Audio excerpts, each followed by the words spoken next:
Imagination is the progeny of language, meaning imagination is produced by and is a descendant of language. You can't conceptualize something, you can't imagine something without the words for it. It is imperative and fundamental to our mental psychology to use language as a way to form thoughts. I easily could have titled this video "Language is Dreamlike." Language is very much like dreams, because when you're speaking of something, or when you hear words or you read words in written language, you form a mental connection to the meanings of the words you're hearing or the letters you're seeing into pictures in your brain, or thought patterns or ideas in the form of the words, and are able to understand and communicate. It is very much an abstract idea, and it's hard to think of.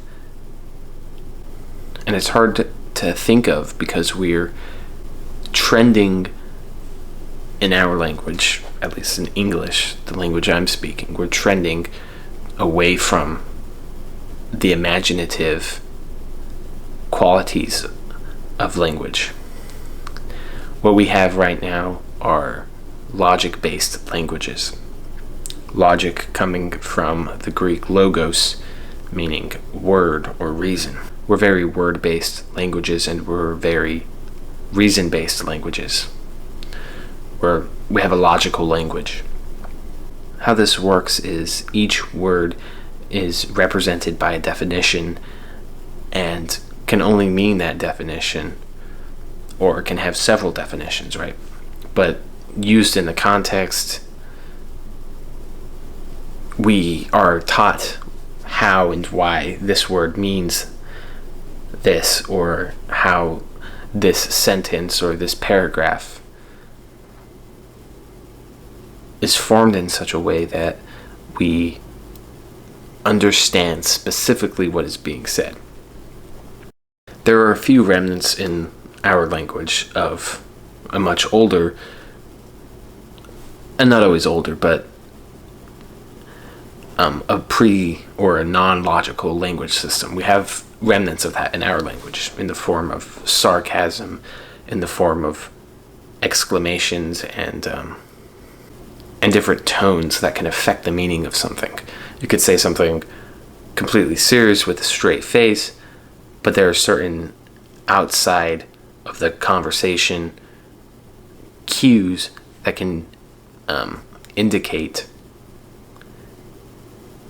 that phrase is sarcastic, which you may or may not pick up on. But the reason why something like sarcasm defies a logic-based language is because there's nothing inherent to the sentence structure that should mean that is a sarcastic sentence. Because it's a logic-based system, the words always mean how they are meant to be used. This norm is not always followed. The rules are not as tangible as it kind of presents itself. But from the beginning of language, of which the origins are unknown, we have been slowly categorizing and compartmentalizing every possible concept that we can into their own divisions, which essentially means we're specializing in so many fields. You have psychologists, geologists, pharmacologists, mechanics, oceanographers, meteorologists, so on and so forth. There's thousands of different fields of study, and they very rarely at this point dissect into each other. It is very compartmentalized, and they're kept separate, and that is because we're using a more logic-based language system. Which begs the question, what other kind of language systems are out there? And it's already a fairly hard concept to even think about. It's not something you really are ever taught understanding, but hopefully I can shed some light on this. The obvious example of a non-logic based system of language is a hieroglyphic or pictorial or pictogram language, such as used by the Mayans or the Egyptians, or in Ghana there's a group use a type of symbol system called the Adrinka symbols, which you can see right here is a language of symbols that represent different concepts, ideas, aphorisms. These language systems were extremely imaginative. They were not logic-based. They were not reason-based. They were based in abstracts, and they were based in nature and art and expression, as well as internal interpretation. Because each picture in a hieroglyphic series represents certain things, when you read it in your mind's eye, in your imagination, you can understand what's being communicated by the scene, by the almost the conscious dream you're forming as you read these pictures. If you want to understand to some extent how this works, it's not quite the same thing. It's a lot more complicated in hieroglyphs and whatnot, but have a conversation, or if you've ever had a conversation, if not, have a conversation with someone through text and only use emojis. Have a complete conversation all day long, let's say, just back and forth, purely through emojis. Not a single word or letter used.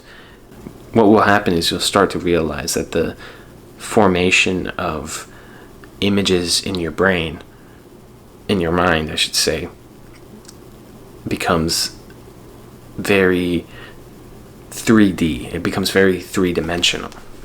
Logic-based writing system or language system is very two-dimensional. You have the letter in front of you and its definition. What I was trying to say about the sarcasm is that there are certain elements of pictorial language systems in our language, because one, letters derive from symbols and pictures, but two, you can see there's a third dimension sometimes of something like sarcasm in a sentence that doesn't explicitly say it's sarcastic. You have that in your head, and then this third dimension of understanding the context of sarcasm, and you form a more three-dimensional thought. It's hard to describe because, again, what you don't have the words for, you can't conceptualize. To reiterate, imagination is the progeny of language. Imagination is the descendant of language. You can start to see that now. Have a conversation with just emojis or art or pictures. It doesn't have to be, it's whatever you want. Just don't use words, use pictures, and have just a normal conversation. And pay attention to how you interpret those pictures, those pictograms. It forms, and I'm just using this because I think it makes the most sense, it forms 3D dreams in your mind as you're interpreting and speaking back and forth. It's almost the expression you put into these hieroglyphs are what the other person will get out of them. There's a level of that abstract mystery involved in a language with pictograms, rather more so than with a logic-based language system. Just thinking that there are different ways to understand and imagine sentences and word structures, as difficult as that can be for a lot of people, it's also oftentimes just as difficult to think that without certain words you have no concept of those ideals. You have no concepts of those concepts. One extremely brutal but effective example in history is the colonization and the enslavement of various African tribes and African nations. What they did when they enslaved them was they put certain groups with groups that didn't use the same language as each other. They mixed people from all over Africa that didn't have the same language in order to further oppress these people, because without the ability to use language and communicate, you have a suppression of ideas, especially ideas of, let's say, freedom, or rebellion, of revenge, anything of that sort. After 100, 200 years, the slave owners and America in general, they banned the teaching of writing and reading in order to keep them from learning ideas. It was psychological warfare taken to the extreme. Without the words to think of a concept, you lose out on that whole characteristic of the world. So one thing that language is not is an invention. Language is not an invention. And that is important to understand. A lot of people are going to disagree with this, and I've stated it somewhat in the past, I think, probably in different ways, but language is a discovery. It is not an invention. We are discovering the names of things. We are discovering ideas and concepts. When Carl Jung discovered synchronicity in the West, that opened up a whole form and way of thinking previously unknown to a lot of people. He did not invent synchronicity. He did not suddenly invent this idea of a collective unconscious. He merely discovered something that we could describe as.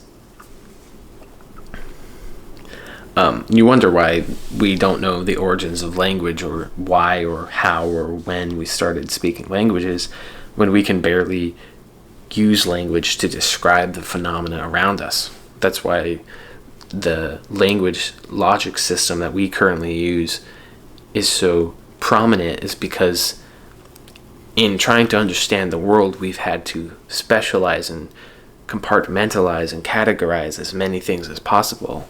So we could be like, okay, that's limestone, we're going to call it limestone. It's a type of rock. And then we have granite, it's another type of rock. And even though they're both rocks, they're different rocks. But we did not invent rocks. We did not invent the names of these rocks. We don't even know if those rocks, we don't know what rocks call themselves. We're discovering words to use to name these rocks, but we don't know that those rocks don't have names themselves. We're simply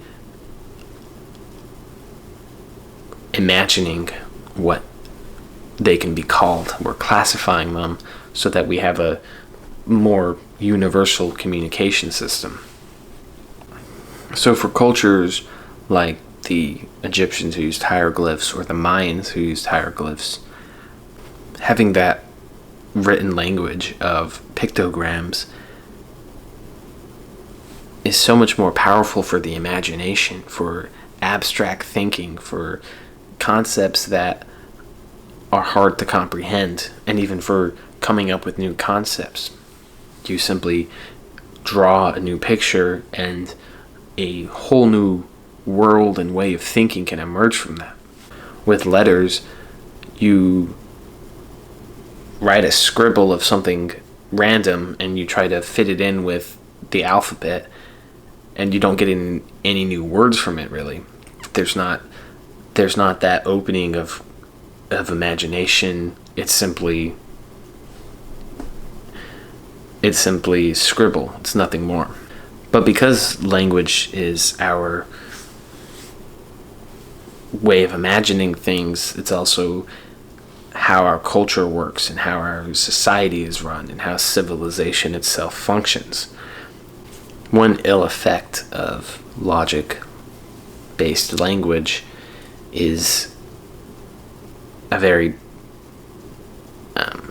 it's very against progression and progressive ideas, because it's hard to teach someone a new thing without having them understand and have the words to imagine that thing.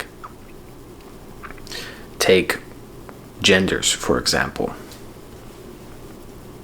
The idea that there are two genders is because we have two words ingrained in us from our childhood of male and female, when in fact there's an unlimited number of genders. There's nothing binding to the idea of gender to male and female. Those are what we have the words for, and that's how our society is going to treat it as a concept, because it can't imagine anything other than male and female until words are developed and are learned by people to understand that gender's a compartmentalized concept that has no basis in actuality. That's just what society has imagined, and therefore that's what it believes, and those are the laws and the prejudices. When language is being taught, what really is being taught is imagination. You're learning or teaching imagination. You don't know what the belief of nothingness is until you learn the ideas of existentialism and nihilism. You don't know what God is until you learn the concepts of the divine or of deities. You don't know what war or freedom is without understanding the duality of peace and enslavement or oppression. There is a lot of duality involved in language, especially logic-based language. With pictograms, it's very free form. Everything's kind of connected and flows with each other.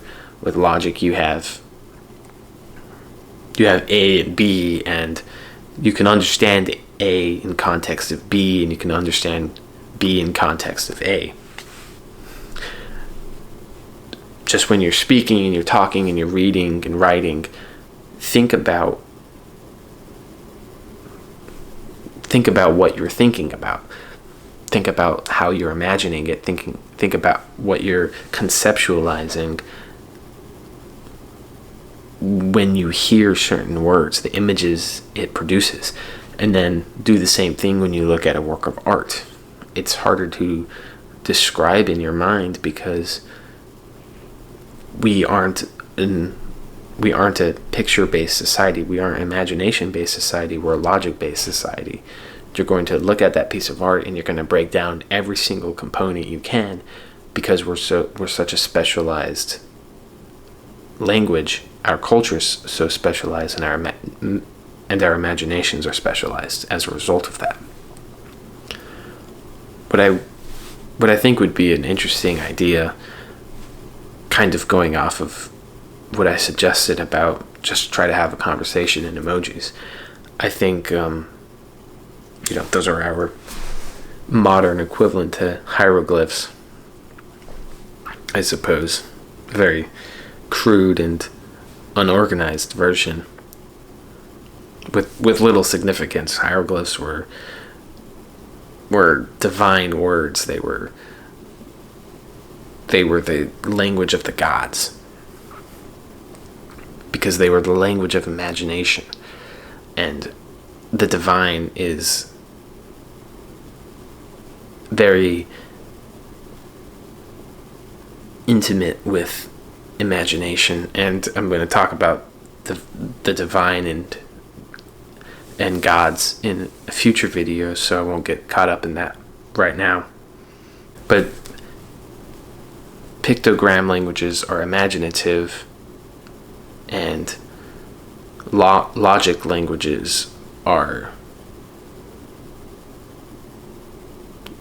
categorical languages, I guess you could say. When you see that work of art, you're going to pick out, okay, this is grass, this is the sky, this is the person, this is the water, this is the clothes, this is the shoes, the ear, the nose, the dog, the hair, the fur. You're going to pick it apart like that. And then after, you'll maybe get a certain senses of wonderment and feeling and scope and scale, and maybe you'll feel nostalgic or sad or inexplicably happy, whatever the case may be, in whichever particular art.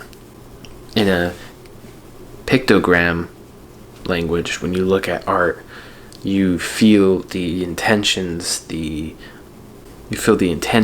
the meaning and the dialogue between the character in the art and the environment around him, the surroundings, the background, the foreground. It's all a story. It's all a scene in your mind, a three-dimensional dream in your mind. So what I was saying about what I think would be an interesting thing to do or to see would a social media platform where that could be used globally. You'd have to localize the language in every part of the world, obviously. But once you've learned what the pictures mean, you'd be able to communicate with anyone around the world without even knowing or needing to know which part of the world they come from. Because what it would be is in your messages, you would have a blank canvas, and on that canvas would be 300, 400, 500 different pictograms to choose from. So you'd have a team of people make a pictogram catalog, and you would get a blank canvas that when you want to message someone or communicate with someone, you create on this canvas the different pictures, the different little works of art, the symbols, signs, whatever they may be. You put them on this canvas, and you build a canvas out of the pictograms with the meanings that you can learn through your own language. And from there you can communicate in these art creations, these kind of hieroglyphic canvases that you send to and from each other. And you can completely change how language and society and culture works, because so much of it is left to interpretation. An imaginative structure completely defies everything the Cartesian and modern scientific methods are. Those are unnecessary because the world doesn't adhere to whatever logic we try to describe it with. It it adheres to however it wants to. It's organic, it's changing, it's not something formulaic and specialized. It's something integrated and collective and very much organic. Logic-based languages are useful for many things, but they create tunnel vision in us, and they flatten our imagination into 2 dimensions. And so, in order to shake off these poor and ignorant ideas and preconceptions we have, we need to have a language where the ideas are formless and unstructured. They're these same cultures that use pictograms and hieroglyphs are psychedelic cultures. There are not barriers of heavy egos, and they aren't the same dominator societies as ours are, with ego death and without the disillusion of categorizing everything, which then creates prejudices. You have a much more open perspective and a much more imaginative perspective. Hopefully it didn't sound too redundant throughout this, but I know that it's not a simple thing to understand, partly because we don't have the right words to describe it, and we aren't used to hearing or thinking like that. We're used to the letters, and the letters those mean, their definitions. We're not used to the pictures and imagining what you're listening or reading to, even if there are pockets of language that we have to imagine and come up with, which is why we're so drawn to, or we're so opposed to certain things like sarcasm or comedy, because they need you to be imaginative. Imagine you could have an entire language that's artful and imaginative like that.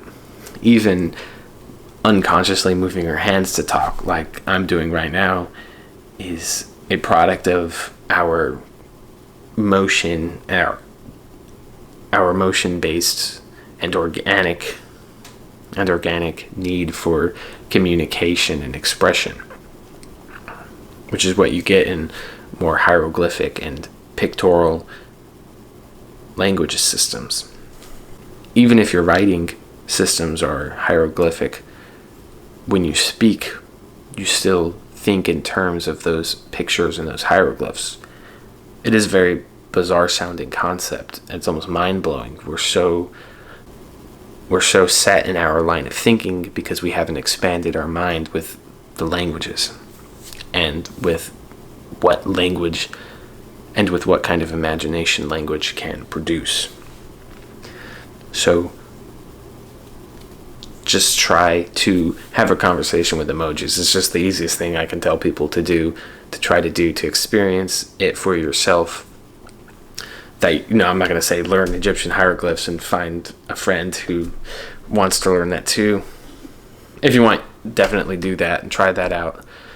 But I imagine it's much simpler to just, as a way of easing into this concept, just try to talk in emojis with someone and have them talk back, obviously. And be very mindful of your imagination, as imagination is the progeny of language.